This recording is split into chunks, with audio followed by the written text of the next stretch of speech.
في ظاهره كده عجيبه، وهي الشباب الجونيورز الجميله اللي لسه يا دوب اتعلم لهم حاجتين 3 4 من اليوتيوب. مش بقلل منهم، واستنوا لاخر الفيديو هتفهموا.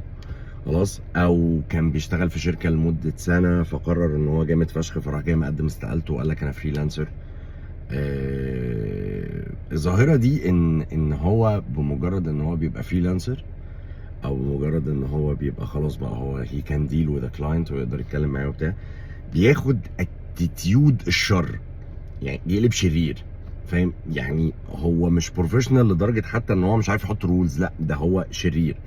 يعني تتكلم معاه كده تحسسك او يحسسك ان هو واخد 15 جايزه اوسكار على الترابيزه، وكل فنانين العالم بيجروا عليه عشان يشتغلوا معاه، وكل الناس في الوجود قد ايه مستنيه الشخصيه العظيمه دي ان هي ترد عليه، او ان هي توافقه، او ان هي يعني تتفاوض معاه، تقعد معاه كده على ترابيزه التفاوض. نعم، خير ان شاء الله.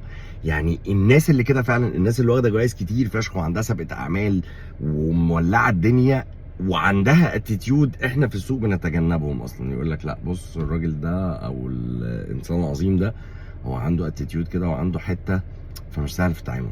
خلاص، فتفكر بدل مره مليون. بعدين اجي ابص على خبرتك الاقي ان انت خبرتك قد كده، وانت عايز تتعامل بطريقه لواحد خبرته 40 سنه في المجال. نعم، خير ان شاء الله. يعني مين اللي سوحك التسويحه دي؟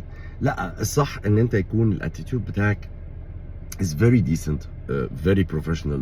ان انت تكون بتحاول ان انت تطور من نفسك في كل شغلانه جديده، ان انت تكون بتحاول ان انت تستغل كل فرصه، وان انت تابجريد يور سيلف. على فكره والله العظيم انا ومتاكد ناس كتيره جدا، احنا بدانا كنا بنبات على سجاد المكاتب جنب الارتست عشان نتعلم منه حاجه، عشان نعرف منه حاجه. ومش مطلوب منك ان انت تعمل كده، ومش بقول لك اعمل كده، بس اللي انا بقوله لك ان ما تبقاش بيعه مش بعتك.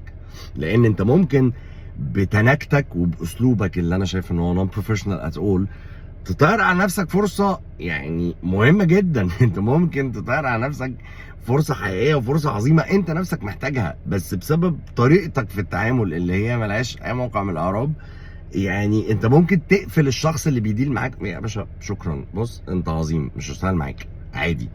بس الاحلى دايما ان انت يكون عندك اسلوب راقي جدا في ان انت تفهم الكلاينت، وتفهم هو عايز ايه، وتفهم هو جاي لك ليه اصلا، وتبقى ممتن جدا للفرصه اللي جات لك دي.